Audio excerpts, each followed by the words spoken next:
Uma boa tarde, estamos de volta com o primeiro Exponte para a Educação, inovar para transformar e ensinar. Vocês acompanharam antes do intervalo a fala dos gerentes da Exponte, que vem muita novidade por aí. Continuem acompanhando a Exponte no blog e nas redes sociais para ficar dentro de tudo, por dentro de tudo. E o primeiro Exponte para a Educação não poderia fechar de melhor maneira do que com a mesa redonda que deu origem à ideia do evento. É com muita honra que agora eu chamo um grupo de profissionais da educação para debater sobre o tema Novo Ensino Médio. Sua escola está preparada para esse novo modelo de ensino? Pensar nisso. O nosso primeiro convidado é o Denis Drago. Denis é sócio proprietário da L Drago Inteligência Educacional. É pedagogo, pós-graduado em gestão de empresas e quase mestre em administração, comunicação e também educação. Estudante voraz e curioso desde que nasceu, há mais de ensino, empresas de educação nacionais e também internacionais. Pesquisador de inovações em escolas no Brasil e no mundo, líder em imersões com gestores educacionais nos Estados Unidos e na Inglaterra. Hoje, sou educador, consultor em gestão educacional, planejador pedagógico e contador de casos de aprendizagem, ele diz. Também chamo para compor a mesa redonda um cliente da Exponte, Ricardo Mansano Dias. Ricardo é mantenedor do Colégio Corque, da unidade de São Bernardo do Campo, em São Paulo, desde 1994. Matemático e físico pela Universidade de São Paulo, mestre e doutor em física teórica também pela USP. Ele é professor de cursinho pré-vestibular e do curso de engenharia. Convido também outro cliente da Exponte, Roberto Carlos de Assis Almeida. Roberto é coordenador pedagógico do ensino médio da Escola Morumbi de Alphaville. É bacharel em Geografia pela Faculdade de Filosofia, Letras e Ciências Humanas da Universidade de São Paulo, a USP. Licenciado em Geografia pela Faculdade de Educação da USP, licenciado em Pedagogia pela Universidade Bandeirantes, em São Paulo. Ele é especialista em Tecnologias Aplicadas à Educação pela Faculdade São Luís, em São Paulo. Atua há 33 anos como professor, coordenador na área de Geografia e coordenador pedagógico em escolas da rede pública e privada na cidade de São Paulo. Por fim, para fazer a mediação dessa mesa, convido Carla Helena Lange, analista de conteúdo aqui da Exponte. Carla é autora e revisora de materiais didáticos, é responsável pela parte de conteúdo da Exponte e licenciada em Letras, Português e Inglês pela UTFPR e também em Pedagogia. É especialista em Comunicação e Marketing, mestra em Letras, Literatura, Sociedade e Interartes também pela UTFPR. Atua como professora da rede privada de ensino, com ênfase no ensino médio e pré-vestibular, e como professora do ensino superior no curso de letras. Já fica o aviso para você que está participando, se tiver qualquer dúvida, quiser participar, interagir, fazer qualquer pergunta para o nosso time de especialistas, é só mandar aqui no chat ao lado, que ao término da palestra, a gente abre um tempo para as perguntas e respostas de vocês. Lembrando, diga seu nome, o nome da instituição que você representa e o local de onde você está falando. Bem, pessoal, ótima tarde a todos, sejam muito bem-vindos, o espaço agora é de vocês. Obrigada, Jéssica, obrigada, pessoal. Primeiramente, eu gostaria de agradecer em nome da Exponte a todos os convidados que toparam gentilmente, né, em participar do primeiro Exponte para a Educação e a todo mundo que nos acompanha aqui. Eu sei que essa semana, em especial, está bem corrida para todos, né? Além das escolas estarem vivenciando a campanha de matrículas e rematrículas, disso está todo vapor. A gente também está na semana da Black Friday e algumas escolas acabam fazendo algumas ações extras, né, por conta disso. Então, eu sei que está corrida, eu já vivenciei isso. Então, quem está aqui, eu quero agradecer imensamente, porque eu sei que é um tempo que vocês estão dedicando para participar desse evento.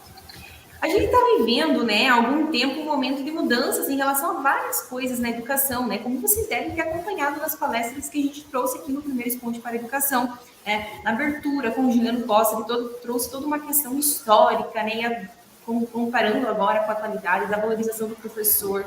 Na terça-feira com o Henrique Tchauer em relação ao aluno e hoje com a Lana, agora recentemente, né, uma fala maravilhosa em relação às transformações metodológicas. Tem muito a ver com o que a gente vai falar agora nessa mesa do novo ensino médio. Na educação básica, né, essas mudanças culminaram em várias coisas. A BNCC, que foi aprovada há pouco tempo, e agora o novo ensino médio.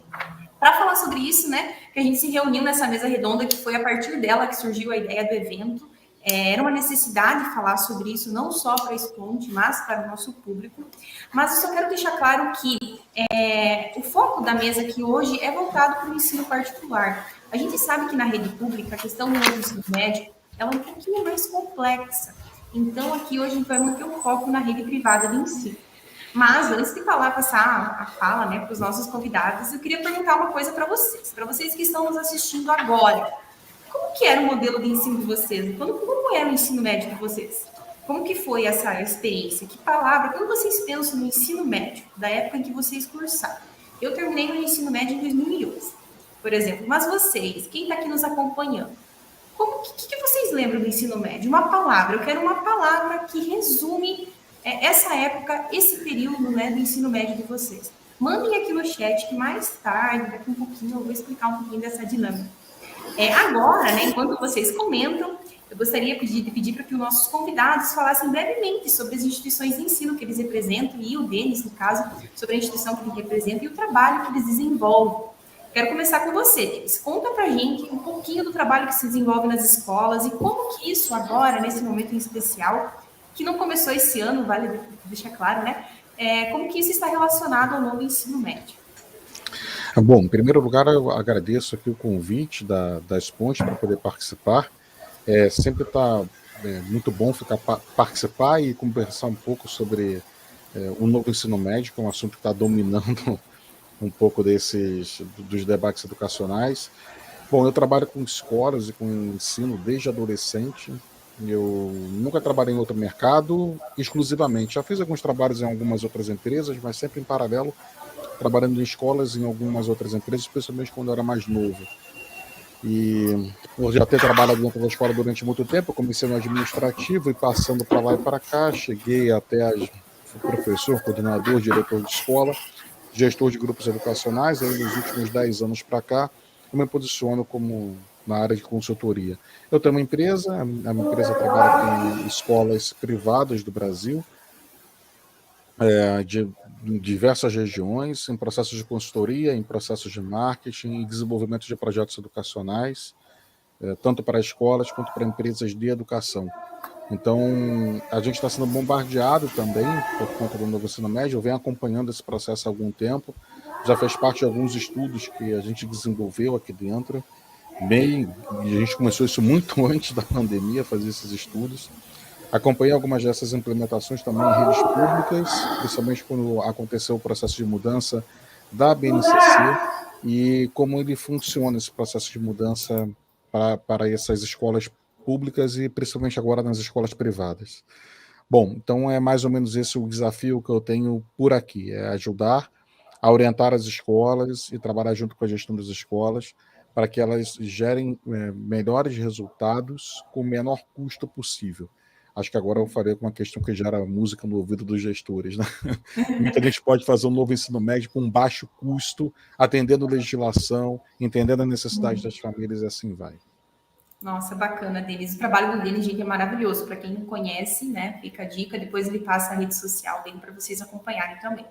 Agora, Roberto, você é coordenador do ensino médio, né? Na escola Morumbi, Alphaville, em São Paulo. Ninguém melhor do que você para nos dizer como que está sendo na prática, especialmente para o corpo docente, para a organização pedagógica, para os alunos como um todo, a implementação do novo ensino médio. Ainda mais, né, considerando que a escola que você representa, ela já tinha um currículo internacional e que se aproxima, né, de certa forma, ao novo ensino médio. O que você pode nos contar sobre isso, sobre essa experiência? Boa tarde. Antes de mais nada, agradecer o convite da Esponte, né? É um prazer enorme poder participar de uma mesa redonda para discutir algo tão relevante como essa mudança do ensino médio. É uma quebra de paradigma muito grande, né? É sair de uma estrutura aí basicamente secular, de conhecimento baseado no conteúdo, cujo objetivo maior do sucesso escolar é pautado por nota e ingresso em faculdade, né, nos vestibulares, para uma proposta de projeto de vida junto aos alunos. Está sendo um grande desafio. Esse ano nós fizemos um trabalho embrionário, né, de trabalhar com um tema gerador para que os alunos pudessem começar a se adaptar a essa realidade. Mas o desafio maior é trabalhar junto com os professores. os alunos, eles estão vindo de 2 anos de uma pandemia, né? São alunos que, em relação a competências e habilidades para o processo de mudança baseado em itinerários formativos e trilhas, né, necessitam de um embasamento que não é no ensino médio que ele será dado. Nós entendemos que isso é uma reforma que se faz necessária vindo da base. A Base Nacional Comum Curricular mudou o Ensino Fundamental 2, mas muito mais na parte de distribuição desses conteúdos, com um olhar assim, de tentar melhorar um pouco a dinâmica, mas deixou um pouco de lado aquilo que é trabalhar as competências e habilidades reais para que o aluno possa chegar ao ensino médio fazendo escolhas. Quanto aos professores, sem dúvida nenhuma, a dificuldade será se inovar, né, se adaptar a essa nova realidade, para que eles possam fazer com que o aluno entenda que, a partir de agora, o que é importante é o conhecimento e não o conteúdo como forma de resultado para a faculdade. Então, os professores realmente estão enfrentando muita dificuldade. As escolas também vão enfrentar muita dificuldade, mesmo porque a proposta ela permite que cada escola crie a sua rotina, crie os seus itinerários, crie a sua dinâmica para atender às realidades locais, que é a proposta. Então, tem sido realmente um grande desafio.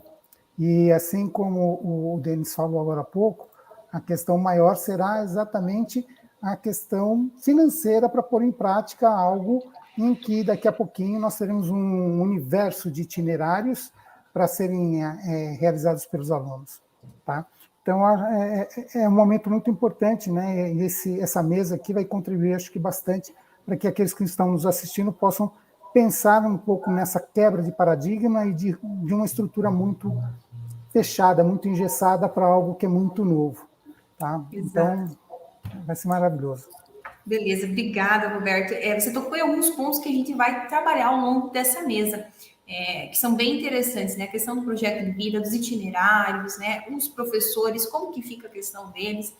Você que está nos acompanhando aqui, aguarde que ao longo da mesa a gente vai trazer esses assuntos assim. Eu sei que você está com dúvida, especialmente se você é professor, você está perdido, né? Mas calma, a gente vai tentar esclarecer algumas coisas. E você, Ricardo, que é mantenedor, né, de uma escola da Rede Koch, uma das maiores e mais conhecidas redes de ensino do país. Como que está sendo a organização ali? Melhor, como que foi a preparação e a organização para o novo ensino médio na escola? Eu sei que está com um currículo bem interessante ali da rede. O que você pode comentar sobre isso para a gente? Bom, boa tarde a todos aí. Estão me ouvindo direitinho? Ok. Perfeito. Legal. Então, parabenizo primeiro a Esponte por fazer esse primeiro encontro de educação. Acho que é muito válido. Trocas de ideias, vocês já perceberam aí, através do Denis, através do Roberto, que as ideias, como elas florescem, isso é muito bom. Aqui a preparação não foi fácil, né? Porque foram anos que a gente está olhando já desde que 2017, como que a gente poderia fazer com esse novo ensino médio, né? E é lógico, tem um sistema de ensino por trás. Muitas escolas e alguns professores falam, pô, eu vou ficar engessado com isso aí, né? Não é bem essa questão, porque o novo ensino médio dá a oportunidade para o aluno ser protagonista e a oportunidade para o professor também desenvolver alguma aula, algum itinerário paralelo para a escola, né? Um professor de matemática pode desenvolver um itinerário de matemática financeira. Vamos explicar direitinho a matemática financeira. Então, quer dizer, ele faz um curso extra de matemática financeira. Então, quer dizer, eu acho que o professor tem que ficar mais atento nessas ideias a mais que ele possa ter. Um professor que gosta de fotografia, por exemplo, pode dar um curso a mais de fotografia, por que não? Hoje, o novo ensino médio promete isso, mas nós ainda estamos na fase de transição. Nós não podemos dar mais do que 1.800 horas de aula da BNCC. Eu não posso dar 1.000 horas de matemática. Não posso fazer isso, a BNCC é clara. Então, aí, todos os vestibulares vão ter que seguir a BNCC. E essa é uma grande preocupação, que até que o Roberto colocou. Nós preparamos os alunos, nós somos conteudistas, preparamos os alunos para os vestibulares. E se esses vestibulares não mudarem? Não é? Mas o Enem já falou, nós vamos mudar para 2024. Então, quer dizer, essa proposta do Enem já mudou. Agora, vamos ver os grandes vestibulares do Brasil. Aqui no estado de São Paulo, nós temos a FUVEST.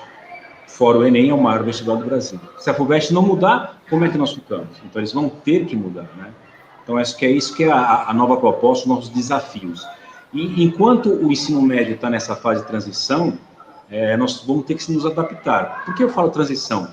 Porque, na realidade, a lei fala que nós temos que ter o ensino médio praticamente integral, né? Hoje, o ensino médio nas escolas, acredito que o Roberto também deve ter a mesma coisa, já está girando em torno de 1.000, 1.100 horas, 1.200, por aí, que era a previsão da lei. Então, hoje nós já estamos assim, mas nós vamos ter que aumentar isso para 2.000, 2.100, 2.400 horas. Então, é uma transição para depois nós fazermos um ensino médio maior, integral, que a ideia é fazer com que o aluno fique no colégio e que tenha o protagonismo dele, traga melhores perspectivas até para a escolha de uma profissão. Essa que é a ideia, né? Exato, nossa. Você tocou num ponto também bem interessante, gente, as mudanças de provas. Esse fim de semana, agora que passou, a gente teve o primeiro dia do Enem desse ano, né? Agora, domingo, temos o segundo dia. O Enem já avisou, vai mudar. Os vestibulares, fica a questão, e para a escola que tem pré-vestibular, eu venho do ensino médio, né? Eu era professora focada no ensino médio e cursinho também. Gosto muito, é o público de aluno que eu gosto do adolescente, embora tem professores que têm resistência, é o público que eu adoro trabalhar. Mas vai mudar o vestibular, e aí como a gente vai preparar para esse aluno, né? Tudo, né, vai mudar, e mudança é um tema que a gente está trazendo aqui no Primeiro Expoente para a Educação desde o primeiro dia. A mudança nem sempre ela precisa ser vista como algo negativo. A gente tem que quebrar esse paradigma. Às vezes é preciso mudar, é necessário mudar. O Roberto bem falou, a gente está vindo de um sistema de ensino basicamente quase centenário. Então, a gente pega a escola, desde as propostas do Edgar Morin, do Anísio Teixeira, ela sempre teve a intenção de preparar o aluno para a vida, né? Mas que vida é essa? Né? Que futuro é esse? Né? O que espera esses alunos ao saírem da escola? É o mesmo mundo de 10 anos atrás, quando eu terminei meu ensino médio, é o mesmo mundo hoje? Será que esse contexto é o mesmo ainda? Por isso que eu pedi para vocês mandarem algumas palavras aqui em relação ao quando vocês, que remetam ao novo ensino médio, ou ao ensino médio que vocês vivenciaram. Eu achei interessante aqui, ó, vou ler alguns comentários. A Nanda, ela falou vestibular. O ensino médio, né, tendo esse padrão que a gente tem, ele é focado em vestibular, no Enem, em passar, em conteúdo. Agora, a gente vai ter que pensar em conhecimento por meio dos itinerários, do projeto de vida, entre outras questões. Ansiedade, que está atrelada ao quê? Justamente essa pressão do vestibular que é colocada em cima dos alunos. É uma pressão dos pais, é uma pressão da escola, é uma pressão da sociedade. Você precisa sair, você precisa se formar, você precisa entrar para uma faculdade. Muitas vezes o aluno nem sabe o que ele quer, ele não está preparado. Agora, ele está com uma cobrança maior ainda. Você precisa se decidir no ensino médio, você tem que escolher um itinerário. E aí? O que você quer? Esse itinerário é o que vai te guiar depois da faculdade. A ansiedade é uma palavra interessante.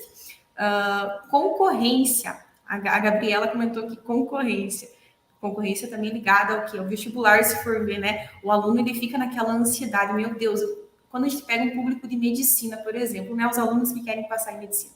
A concorrência hoje, gente, no Brasil, para medicina é assim, inacreditável, é muito grande. Alunos, para passar em uma universidade pública, federal, de medicina, eles estudam muito. Muitas vezes eles estudam por anos, né? Não é só quando termina o ensino médio, eles continuam depois no cursinho. É muita concorrência também. Desinteressante, né? O Márcio comentou desinteressante. O modelo desinteressante, será que esse modelo atual, ele é desinteressante já? Ele está desconectado com a realidade ou ele ainda está perfeito? Por que está sendo mudado? Alguma coisa tem. Pressão, educação física. Olha só, será que as aulas de educação física vão sumir? Gente, calma, não. Felicidade, indecisão, enfim, teve outros comentários ali, mas só para trazer um contexto para vocês. Então, esse modelo de ensino que a gente tem hoje, ele já existe há muito tempo. O que acontece? O problema não está no modelo, de certa forma, mas sim no público. O público mudou. Hoje, os alunos de hoje não são os mesmos de 10 anos atrás. Eles não são os mesmos lá do início dos anos 90, dos anos 80. O público mudou e mudou muito. Nós estamos com uma geração bem diferente. E o ensino precisa se adaptar de certa forma. O mercado de trabalho mudou muito, as profissões mudaram. Ontem, quem nos acompanhou ouviu o Henrique Schauer falando um pouco dos novos desafios para esses alunos, né? E muitos deles estão ligados às novas profissões daqui para frente.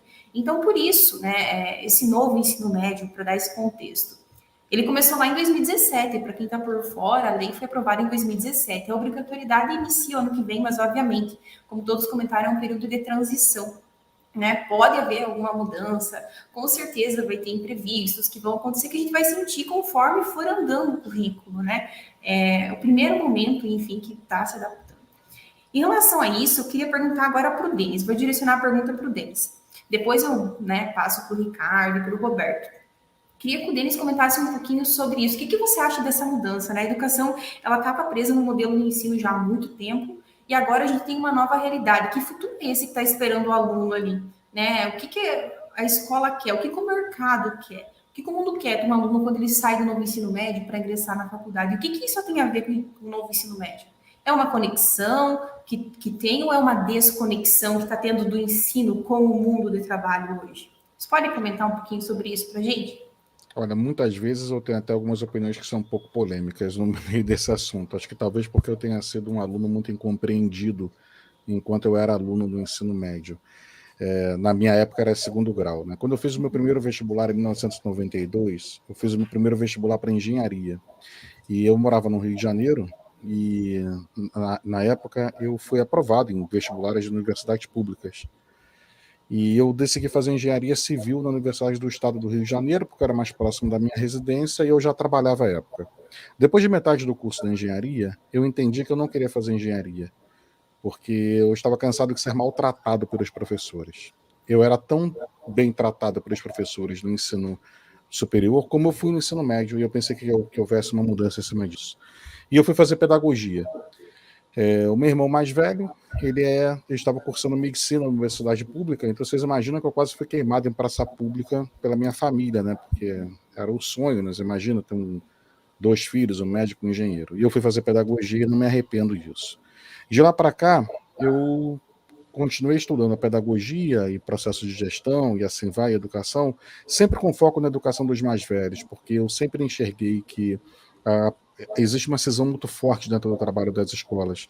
Tradicionalmente, as escolas investem mais em ambientes, em brinquedos, em jogos, em metodologias educacionais para os mais novos.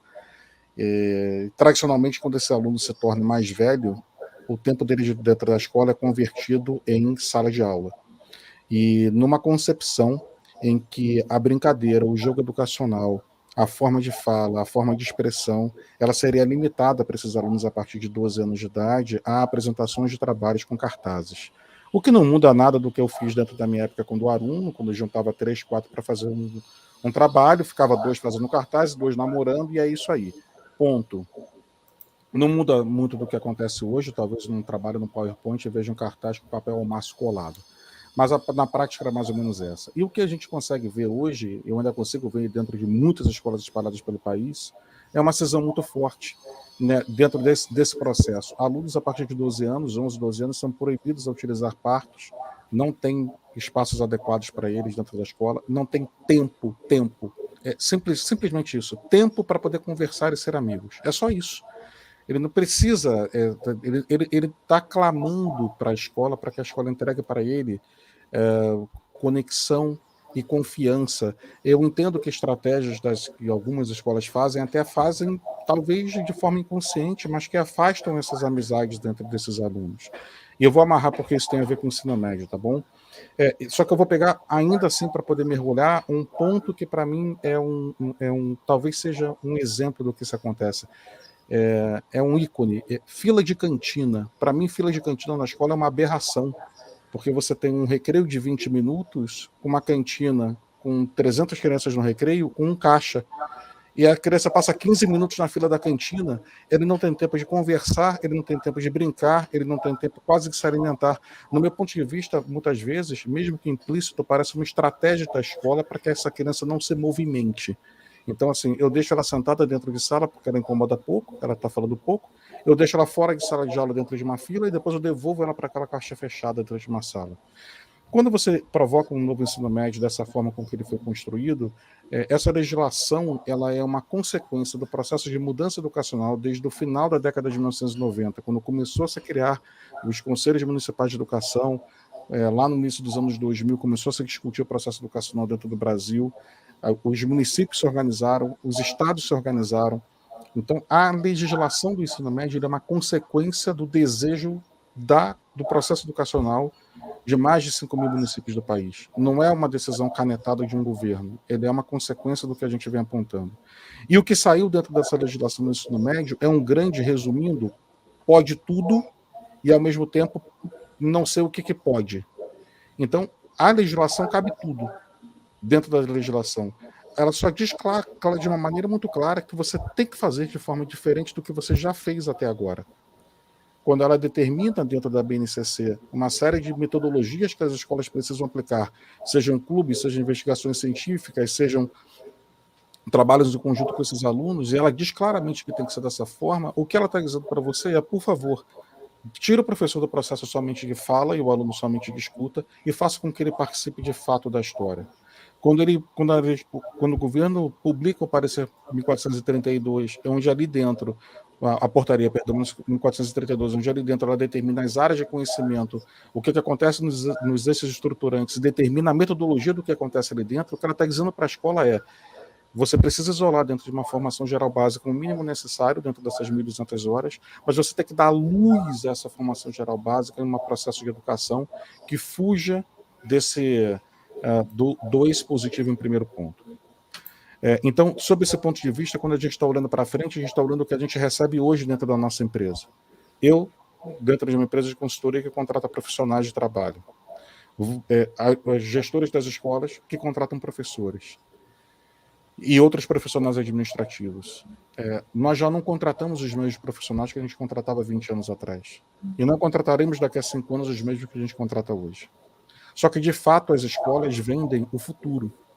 Quando um pai matricula uma criança de 9, 10, 6 anos, 11 anos de idade na escola, o que esse pai está pedindo para a escola é: devolva o meu filho, com 17 anos de idade, preparado para o futuro. Que futuro é esse? É um futuro que não existe, é um futuro que a gente está construindo em conjunto.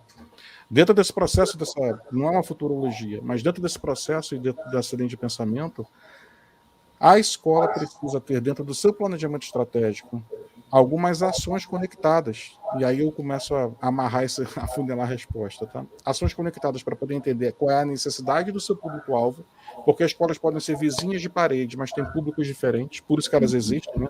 Você tem aluno que prefere a escola A do que a escola B, é porque ela está conectada com o projeto de educação da escola A e não da escola B, e ponto. É isso. Uma escola não foi feita para todo mundo, ela foi feita para o seu público.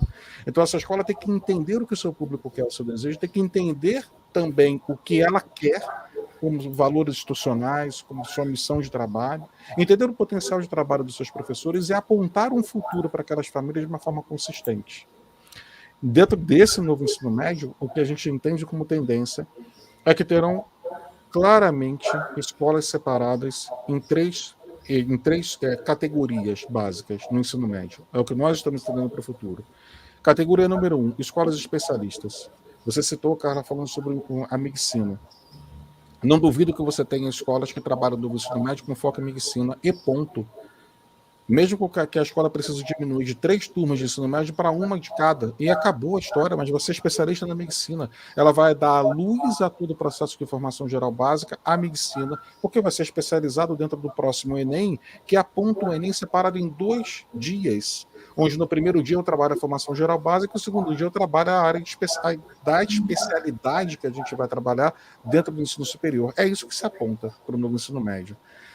E, por outro lado, o segundo ponto são escolas absolutamente generalistas, que em vez de separar os seus itinerários em 2, 3, 4, 5, porque multiplicar itinerários dentro de uma escola que tem uma turma de cada no ensino médio é algo delirante, não dá para poder fazer isso, não tem custo que chegue ao ponto, mas que crie apenas um itinerário que seja absolutamente generalista, que permita que você dê luz e prática aos conteúdos de trabalho. E número 3, que eu entendo que será, nos primeiros 3 anos, a maior parte das escolas. Aquelas perdidas, que não sabem o que fazem, que começam de uma determinada forma, daqui a 2 anos vão ter que refazer o processo do princípio, e aí vão tentar consertar o avião em plano voo, só que quando a gente está falando sobre educação, consertar o avião em plano voo significa que você perdeu tempo. Porque eu, hoje, com 46 anos de idade, que eu sou pedagogo, se eu quiser voltar a fazer engenharia, eu posso voltar a fazer engenharia. Eu faço vestibular e faço engenharia. Se eu quiser ser médico, eu faço medicina. Se eu quiser ser historiador, eu faço história. Agora, se me der aquela baita saudade do 9º ano, eu não posso estudar o 9º ano de novo. Tá? Escola é uma vez na vida. E acabou. Por isso que uma escola é tão importante. Então, nesse sentido, essas escolas que não se planejarem para o que vão fazer e não conseguirem entender o seu público para poder criar efetivas soluções com calma, para que as famílias entendam o que é, para que os alunos entendam o que é, e não tratem que os alunos vão conseguir fazer escolhas com 14 anos, que eles não vão conseguir fazer, já não fazem com 17, nem que seja a evasão do ensino superior é altíssima, porque a gente faz a escolha errada. Como é que ele vai fazer com 14 anos de idade? Com 14 anos de idade, ele não sabe se ele gosta do BTS ou está ouvindo Offspring. É isso aí, porque nós fomos assim. E é esse aí o processo de formação, o processo de evolução do adolescente. Então, se a gente não fizer isso com uma calma muito forte, muito tranquila e muito bem planejada, é capaz de a gente errar. E se a gente errar, a gente atrapalha o desenvolvimento educacional dessa criança. Desculpa se eu fui muito incisivo na minha fala e tudo, mas é um processo que a gente acredita que tem que ser discutido nessa forma. Não, obrigada, Denise. Eu acho que faz todo sentido. Eu lembro que, logo que eu me formei, eu fiz um processo seletivo e entrei para dar aula na própria faculdade que eu me formei, no curso de letras. No primeiro período, começa com 50 alunos, é uma faculdade federal. 50 alunos, termina, se forma 10. Já do primeiro para o segundo período, se começa a evasão. Não é aquilo que eles querem. No segundo período, também tem bastante evasão. Agora, no terceiro, é um esvazia, né? Então, assim, os alunos, eles trocam, é uma rotatividade dentro da própria universidade de cursos. Eles demoram para se encontrar, assim como você não se encontrou na engenharia e foi para a pedagogia, isso acontece com muita frequência. Essa proposta dos itinerários talvez prepare melhor esses alunos para ter uma oportunidade de experimentar na escola um gostinho, né, do que vai ser a faculdade. Porque na faculdade, para quem não sabe, né, para quem não lembra, a maioria dos cursos, licenciatura especialmente, quando eu falo licenciatura aí na rede federal de ensino, tá? Universidades federais, ela proporciona alguns caminhos que seriam itinerários, né? As disciplinas optativas, que a gente chama, mas são obrigatórias, né? São optativas, mas é obrigatório. Você tem a opção entre a disciplina A e B, mas você tem que fazer uma das duas, você não pode escolher. No meu caso, né? Eu podia fazer cinema e literatura, eu podia fazer linguística avançada. Eu escolho qual, mas uma delas eu tenho que fazer. Então, são caminhos diferentes dentro de um curso. No novo ensino médio, é algo semelhante que está se propondo a partir de agora. Em relação a isso, eu tenho uma pergunta para o Ricardo. Ricardo, como que você, né, na tua escola e tudo mais, como que foi essa preparação dos professores? Agora, vamos tocar nos professores para o novo ensino médio. A gente sabe que é um pouquinho complexo, porque o professor ele também está atarefado, ele está cheio de estudo. Ele pegou uma pandemia, né, que impactou muito, ele teve que inovar, ele teve que mudar para continuar dando aula, dar aula online, mas nem sempre é fácil. Mas agora tá lá, ele precisa encarar um novo ensino médio. O que o professor precisa saber sobre o novo ensino médio? Ele vai perder carga horária, ele vai ficar sem aula, o que vai acontecer com o professor? Tem alguns aqui nos assistindo, né, e eles têm esse questionamento, porque algumas perguntas nesse sentido vieram no nosso Instagram, né, que a gente abriu uma caixinha de perguntas antes de começar o evento, e alguns questionaram justamente isso. O que eu preciso saber do novo ensino médio? Eu estou perdido. Realmente o professor fica realmente, né, perdido nessa hora. Mas, assim, nós temos uma carga mínima da BNCC. Então, vai ter que ser dada a matemática, vai ter que ser dado o português, vai ter que ser dada a história, a filosofia, a sociologia, né? Ou seja, fazer eles pensar é uma coisa que é importante. E tem uma parte que são os itinerários. Nesses itinerários, aí depende de cada colégio, depende de cada sistema, né? Por exemplo, nós aqui vamos ter um itinerário na primeira série do médio que já vai trabalhar com uma parte de escolher exatas, né? Trabalha, por exemplo, com linguagem e linguagem de programação. Então, quer dizer, o aluno já vai despertar algum interesse disso ou não. Essa que é a ideia do novo ensino médio. Ele pode depois mudar? Pode mudar. Voltando para o professor. Eu preciso ter um professor de matemática que entenda de uma linguagem de programação.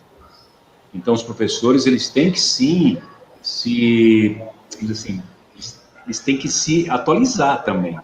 Não é um professor que vai dar aquela aula que foi dada em 1932, quando teve a nossa definição, né, foi em 1932, o ensino clássico, né, médio.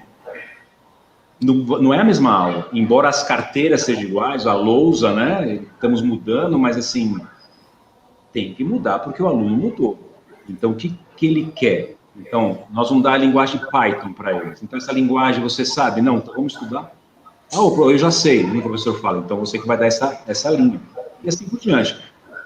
Dependendo do colégio, do sistema de ensino, se for gradual a entrada do novo ensino médio, primeira série do médio em 2022, depois de 2023 a segunda série do médio, pode ser que no primeiro momento algum professor perca alguma aula, mas depois na segunda série do médio ele volte a ter a mesma aula.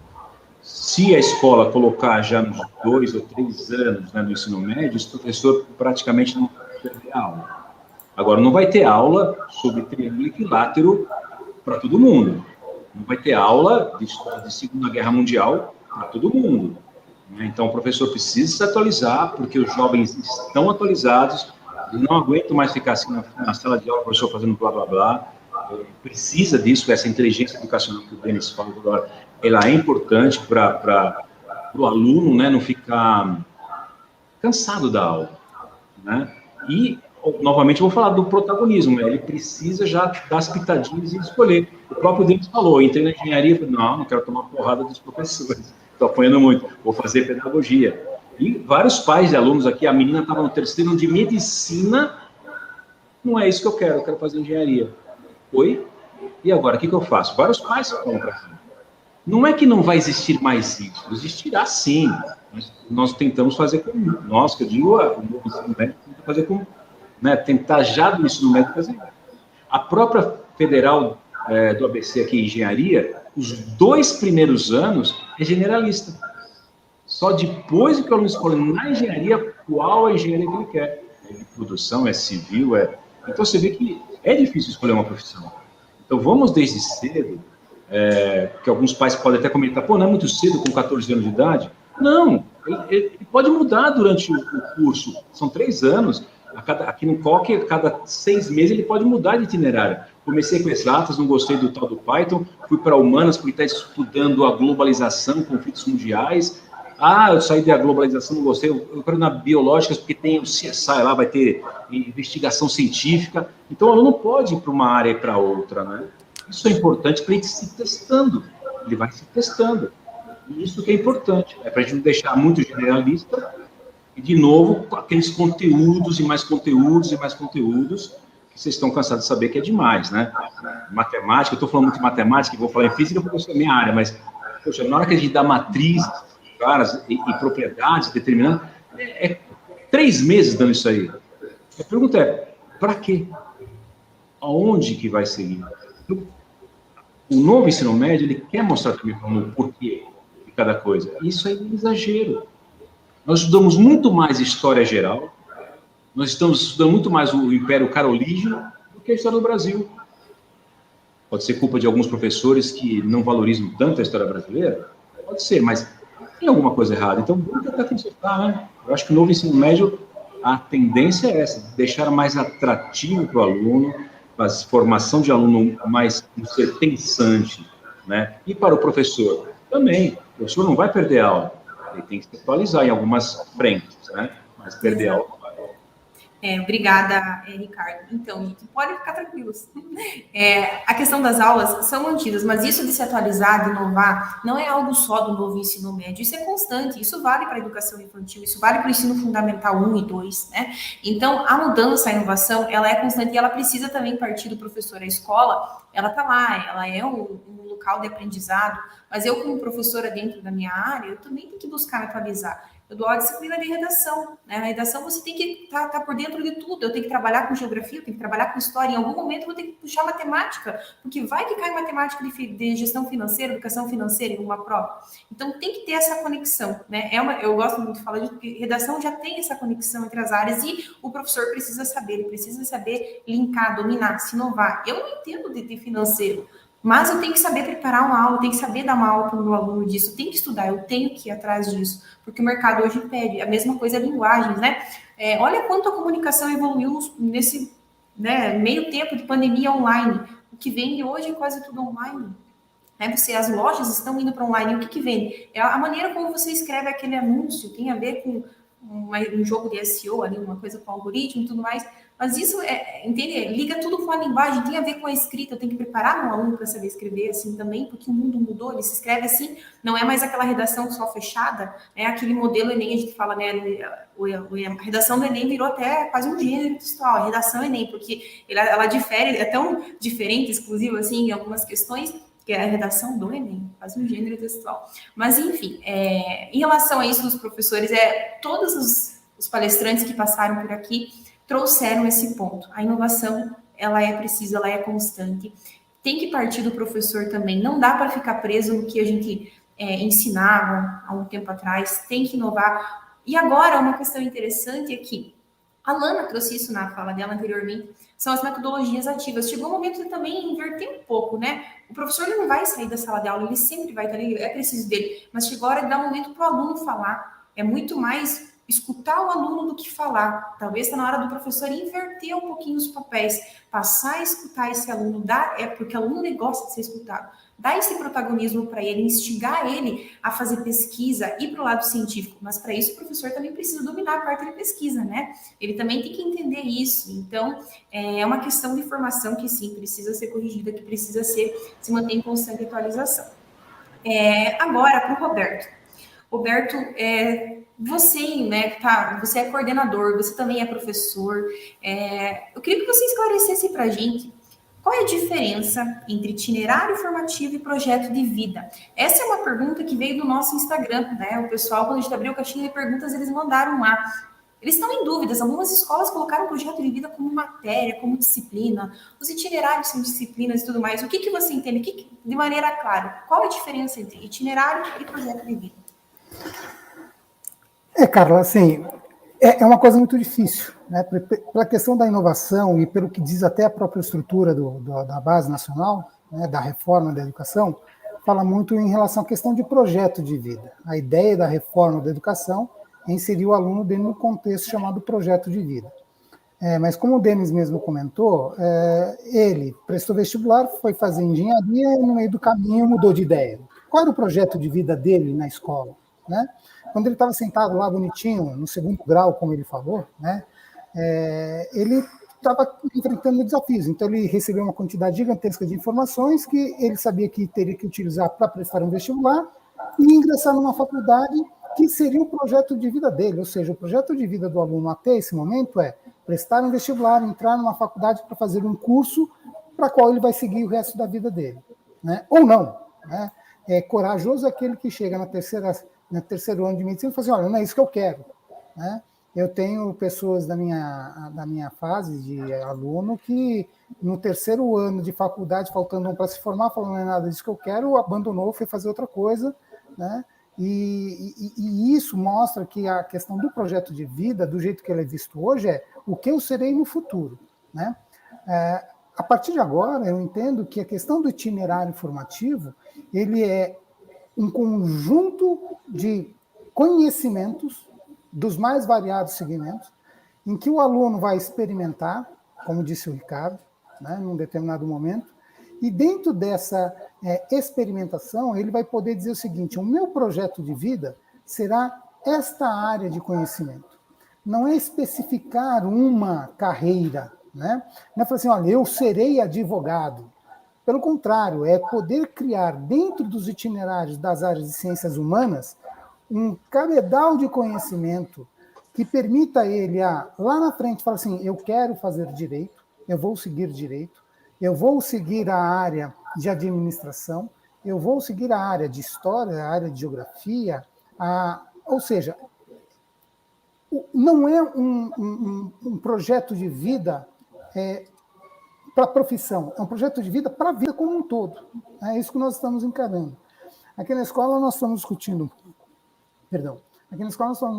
muito exatamente como é que nós vamos trabalhar isso com os alunos a partir do momento em que o aluno vai ter que ter voz, mas até hoje ele não teve a voz da forma como nós pretendemos que ele tenha, né?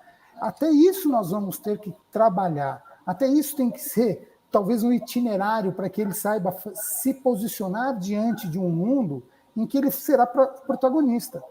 E por que esse protagonismo ele tem que estar associado a uma coisa muito importante que eu sempre pautei quando eu dava aula, né?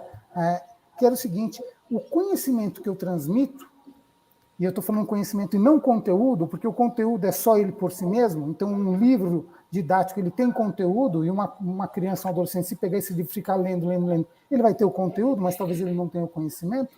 Esse conhecimento, ele tem que ser significativo para o aluno. Tem que ter um significado para ele. Aí, sim, estabelece-se um projeto de vida, né? Um projeto de vida consolidado a partir de um itinerário. Na escola, nós vamos implantar alguns itinerários que seguem caminhos, e a nossa proposta, como você mesmo falou, Carlos, o que acaba acontecendo na faculdade é que a criança entra, né, a criança, o adolescente entra, ele fica totalmente perdido. Aí, hoje em dia, tem uma coisa chamada trabalho de conclusão de curso, né? Ele se perde no caminho, ele fica recebendo conteúdo na faculdade. Olha o que eu falei. Se o ensino médio vai mudar para que seja conhecimento, nas faculdades nós ainda trabalhamos também com conteúdo. A faculdade, então, a nossa faculdade, ela é formadora de conteúdo também, né? E aqueles que acabam querendo ir para a área de pesquisa acabam ampliando um pouco o seu universo para o conhecimento como um todo. Então, o aluno não sabe o que é um trabalho de conclusão de curso. Muitas escolas começaram a fazer esses trabalhos, né? Inserir esse tipo de atividade para que o aluno comece a desenvolver um pouco essa competência, essa habilidade e, principalmente, ser protagonista e fazer com que aquilo que ele escolheu seja significativo para ele. Então, a nossa ideia aqui na escola é exatamente implantar desta forma, para que ele entenda que o itinerário formativo é um conjunto de conhecimento que vai propiciá-lo a escolher, né, um caminho e fazer um projeto de vida. O mais importante que eu tenho discutido muito com os meus professores é assim: formação continuada de professor é fundamental, né? Então, o professor ele vai ter que receber esse suporte das instituições. Ele vai ter que rever os seus conceitos ao longo desse período todo. Eu, conversando com alguns professores meus, alguns ficam assustados. E agora, o que eu vou fazer? Corre-se o risco de perder emprego? Vamos ser realistas. Claro que não, né? Porque a educação ela se faz com professores. O aluno não consegue seguir um caminho sozinho.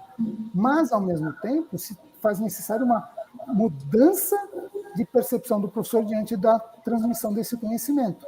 Porque se for só na área de exatas, trabalhar trigonometria para que o aluno tenha isso, porque está numa referência, né, na matriz de referência ainda hoje, e até para o vestibular da FUVEST, que é o segundo maior vestibular que nós temos no nosso país, mas para quê? Né? Eu vou prestar vestibular porque eu quero fazer direito. O que eu vou fazer com a trigonometria? Então, nós temos que mudar isso, porque caso contrário, tudo se perde. Eu fiz umas anotações aqui, mas uma das coisas mais importantes que eu vi é o seguinte: nós ainda estamos aguardando a matriz de referência. Né? Cadê essa matriz de referência? O que eu vou trabalhar de formação geral básica? O que é o básico que eu preciso trabalhar? Eu vou garantir aula para todos os meus professores, de todas as áreas. Mas nós não podemos esquecer que só português e matemática é que será obrigatório nas 3 séries do ensino médio. Né? História eu tenho que dar? Tenho que dar em algum momento. A nossa discussão na Escola Morumbi foi montar uma formação geral básica que contém pelo menos uma aula por semana para todas as disciplinas, porque também o aluno não pode simplesmente falar assim: agora só quero matemática e não quero saber mais nada de história. Quem não conhece história não se faz como um indivíduo, não se forma como cidadão e não modifica o mundo no futuro. Né? Então, assim, essa mudança toda ainda está pautada em algo que o governo não nos ofereceu, não nos forneceu, que é a matriz de referência. Qual é a matriz de referência para o Enem? Né? Nós estamos com o Enem agora, como você falou, nós estamos passando pelo período de Enem, mas não podemos esquecer que o Enem esse ano mudou 4 vezes. Começa, vai ter o seriado, vai ter o normal. Não, agora não vai ter mais Enem. Não, agora vai ter Enem. Aí vai ter o Enem digital, não vai ter Enem digital. Tem gente que vai fazer Enem em janeiro, quer dizer, uma segunda leva de Enem em janeiro. Qual é a isonomia em relação à prova que foi agora, que será, né, em janeiro? O tema da redação agora foi o quê? Invisibilidade civil. Qual é o tipo de redação que será cobrada em janeiro que tenha uma certa semelhança em termos de dificuldade ou facilidade, enfim. Então, esse tipo de coisa realmente é complicado e que fique bem claro, né? Para os professores e principalmente hoje, talvez para os familiares. Porque só para fechar, o Ricardo está numa escola, eu estou em outra. Ele está montando um conjunto de itinerários formativos, eu estou montando outro, né? A formação geral básica, ela se faz necessária 600 horas para cada série do ensino médio, no máximo 1.800. E a parte diversificada, né? A parte dos itinerários. Eu posso dar 2.000 horas, ele pode dar 1.000 horas, né? Mas o pior é que as escolas estão com a liberdade de montar a distribuição dessas 1.800 horas da forma como eles quiserem. Se o Ricardo quiser trabalhar 1.000 horas das 1.800 na primeira série do ensino médio, ele pode. E se eu quiser trabalhar 600 horas? Aí, no meio do processo todo, o aluno sai da escola do Ricardo e vem para a minha. Ele vai ter mais sobrecarga de itinerário do que de formação geral básica. Mas e se eu não tiver essa programação para dar mais sobrecarga para ele de itinerário? O que ele vai fazer? Segundo a legislação, a lei, ele pode simplesmente fazer matrícula para fazer a parte de itinerário numa outra escola. Quer dizer, está tudo muito complicado. A ideia é boa, mas colocá-la em prática vai ser um desafio gigantesco para todas as instituições de ensino, para que os pais consigam entender isso. Vai ser complicado. A sociedade entender isso, porque a nossa sociedade não discute educação, né? Ela sabe reclamar de educação, mas não discute a educação, não faz parte do processo. E para os alunos e para os professores como um todo. Então, isso é um grande desafio para todos nós. Nossa, Roberto, você foi incisivo, foi preciso, muito bom. Eu só queria trazer um comentário aqui, gente, o Flávio Campos, ele comentou que essas mudanças e tal podem até ser interessantes, mas esqueceram de algo fundamental, ouvir os professores. A lei, gente, está bagunçada por quê? Por que não está ali pronto? Por que vocês acham, né? Justamente o governo está bagunçado, isso implica nas escolas particulares também, que é o que a gente está fazendo aqui, não só na pública, gente, a pública, eu nem vou entrar no mérito aqui, pelo tanto que a escola pública vai sofrer daqui para frente, né? Vamos focar na particular, que a gente já está peleando aqui, digamos assim, imagine a pública. Não ouvir o professor para formar, né? Ouvir um grupo seleto, um outro aqui. Não temos os itinerários, né? Não temos essa base completa. Nós vivemos um país continental, então, assim, o Esponte, né? O Esponte ele atende mais de 5.000 escolas no Brasil. Ele tem escolas no Acre e aqui no interior do Rio Grande do Sul, né? Olha a diversidade cultural que a gente tem. Como que os itinerários dessa escola aqui, do Sul, é totalmente diferente do Norte, totalmente diferente do Nordeste, do Sudeste, né? E as escolas têm essa liberdade para isso, mas não tem uma base, um referencial, que caminho seguir. E aí, se alguém muda do Nordeste e vem para cá, se depara com uma realidade totalmente diferente. Vai fazer a prova, nossa, mas eu segui aquele itinerário, agora comecei esse. Não vai ter a conexão realmente que está faltando. Então, obviamente... O problema não é só a conexão, né? O problema é o seguinte, cada governador, ele pode seguir um itinerário. Aqui, por exemplo, estamos na Bahia. Na Bahia, eu acho que química não é importante, mas no Mato Grosso é porque eu tenho a agricultura, não é? Aqui no estado de São Paulo, com o Roberto aí, nós vamos fazer alguma coisa ligada à FUVEST, claro, que a gente não pode fugir. Mas aqui nós temos química, biologia. Aí eu venho um aluno da Bahia que nunca teve química, nunca teve biologia. Ou seja, sem a matriz de referência, que o Roberto falou, fica complicado, que é o que a gente está esperando para a FUVEST. Por isso nós vamos fazer gradualmente, primeira série do médio, depois a segunda série, para a gente ver o que a FUVEST, o próprio Enem vai mudar, mas e aí? Em cima do quê? Vai cair Carlos Magno na história geral ou não vai cair? O que eu dou para as crianças? A gente tem que, me intrometendo aqui também, a gente tem que entender que isso não é um assunto novo, né? Lá em 1992, no meu vestibular, eu estudei História Antiga, e em São Paulo não tinha História Antiga, porque eu sou do Rio de Janeiro, hoje eu moro... Aliás, eu moro aqui em São Bernardo do Campo também, tá bom? Opa! Então, exato, ótimo, obrigado pelo convite. Então, assim, isso sempre existiu no país, né? Essa forma da gente poder fazer uma adequação sempre existiu. Quando a legislação nasce dessa maneira, ela nasce para poder entregar para a gente autonomia, para que a gente exacerbe esse poder que a gente pode ter de atualização. Eu entendo essa questão total, e todo mundo entende essa questão da matriz de referência. Até porque, para a gente que trabalha dentro da gestão da escola, quanto mais a gente for guiado em matriz de referência, mais assertivo a gente é com o trabalho com o aluno. Só que o que me parece, desde lá de trás, é que o que não se quer dentro dessa legislação é ter um guia. É isso, não se quer isso. É o que parece dentro da legislação, né, e dentro do esforço para que isso aconteça. Eu venho mapeando e acompanhando desde a metade da década passada a aplicação de novo ensino médio em algumas escolas. Visitei algumas escolas espalhadas pelo Brasil para poder acompanhar a aplicação do novo modelo de ensino médio desde 2018. Tá? Desde antes, acompanhando alguns projetos, desde 2018, eu visitei algumas escolas espalhadas pelo Brasil para poder entender essa aplicação. Em 2019, algumas escolas começaram a coletar resultados, fazendo processos comparativos. Ok, algumas escolas fizeram aquilo que o governo deveria fazer na sua própria rede federal. Seria muito mais fácil no governo pegar a própria rede federal dele, isolar algumas escolas em alguns cantos, separar algumas turmas, assim, aqui eu aplico um modelo assim, aqui eu aplico um modelo assado, eu faço um estudo de caso, e faço um estudo comparativo e libero para a sociedade mostrando, apliquei de uma forma, apliquei de outra, o que acontece, ser o esperado, porque isso é metodologia científica. Mas, de fato, não foi isso que aconteceu, então coube algumas redes fazerem isso, redes particulares, para poder fazer isso. A escola particular ainda representa 16% da educação no Brasil. Então, a única coisa que a gente está, em termos de legislação, é na carona do público. 84% dos alunos estão na escola pública. E isso, a gente também fica preso dentro das decisões estaduais. Quando o Estado aponta que não é importante para ele o aprofundamento em alguma disciplina, ele não proíbe que a escola se aprofunde nela. Né? Ele pode dizer que na pública ele não vai aprofundar, mas ele permite que a privada faça.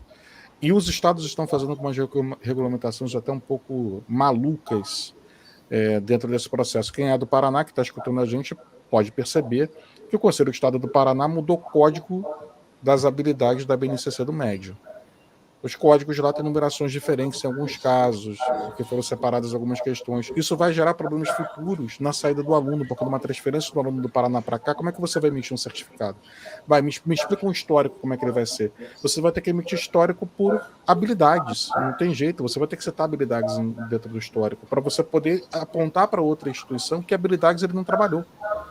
E isso vai ter que estar conectado no trabalho. Agora, eu vou voltar a um ponto só aqui que o Roberto estava conversando sobre o professor, que para mim é um ponto interessante. Né? Eles esbarram mais uma vez em duas análises. A primeira é óbvio que é uma falta de drive do governo em mostrar o que é essa qualificação de novo professor. O governo sempre mudou a legislação e plano de ação para depois mudar a forma com que forma o professor. Quer dizer, eu sempre reformo o carro para depois colocar o boi, né? Aí o boi não está na potência do carro. É sempre assim. Mas ok, agora a gente que está na ponta, quando a gente recebe isso, qual é a arte que a escola precisa fazer? O que nós estamos orientando aqui do nosso lado é a gente não olhar nem ao mar nem à terra, nem ao 8 nem ao 80. Não vamos ser radical no preto e no branco, de um lado ou do outro, yin e yang. A gente tem que entender o seguinte, existe um conteúdo a ser posto. Sim, existe um conteúdo a ser posto. Ponto. Isso é claro e evidente. Existe um projeto educacional que a gente tem que aplicar esse conteúdo de maneira diferente. Ok, isso está posto também, tem que aplicar de maneira diferente. Então, a forma mais inteligente que a gente aponta é a criação de um projeto educacional que passe por dentro do conteúdo. Esse é o ponto. A gente tem que passar por dentro do conteúdo, porque professores absolutamente tradicionais, e vocês sabem do que eu estou falando, né, eles entendem que há dois momentos. Há o momento de aprendizagem, que é aquele momento que o professor fala. E é o momento da brincadeira. Então, filhão, deixa eu dar minha aula de física aqui, depois você vai brincar de soltar foguete. Como se soltar um foguete não tivesse física embutido. Então, professores tradicionais pensam assim, olha só, fica tranquilinho, faz a minha aula, repete o meu exercício, de tarde você vai fazer o teu projeto. E o que a gente está apontando aqui para as escolas é que é a construção de projetos onde a aula faz parte do projeto e não é algo separado. Quando a gente entender que há metodologias prontas, adequadas e práticas para a gente poder associar o conteúdo ao projeto, a gente não mais separará dentro da escola o que é o projeto educacional itinerário formativo do restante. A gente vai passar a trabalhar de uma forma natural com esse estudante, entregando para ele tempo, responsabilidade e inserção no projeto com o conteúdo. Não há habilidade sem conteúdo. Não há competência sem conteúdo. Cabe que a gente costure isso dentro da escola. E dá para a gente poder fazer isso, tá? Respeitando as habilidades dentro dos códigos da BNCC. Gente, perfeito. A gente tem muitas perguntas, comentários aqui, tem das redes sociais, eu não vou conseguir trazer todas aqui. O nosso horário está terminando, infelizmente. Mas, assim, eu acho que tudo que vocês trouxeram aqui foi de grande valia, foi de muito aprendizado, vai ajudar bastante. Era uma dúvida que os nossos clientes, como um todo, tinham, né? A gente trouxe aqui o Roberto e o Ricardo, porque as escolas deles assim, estão bem preparadas, já estão estruturadas. A gente adaptou o sistema também para atender ao novo ensino médio, então é um sistema que está flexível conforme a realidade de cada escola. E ainda estamos com constante, né, aprendizado para melhorar cada vez mais. Então, primeiramente, eu quero agradecer muito a vocês por terem topado. Deve estar uma correria, até uma loucura para todo mundo, eu sei. Mas obrigada por, né, toparem participar. Obrigada também pelas palavras, por tudo. Quero ver se vocês querem deixar uma mensagem aqui para a gente encerrar o evento. Essa é a última mesa do evento, gente. Foi a mesa que deu origem, foi a partir do novo ensino médio que surgiu a ideia do evento. E é o nosso último dia do primeiro Esponja para a Educação. Então, antes de eu passar para a Jéssica, eu quero ver se vocês querem deixar uma mensagem final e fazer as considerações de vocês. Pode começar com o seu Roberto. Mais uma vez, agradecer a Esponte o convite, né? Parabenizar o Denis, o Ricardo, pelo trabalho que estão se realizando, né?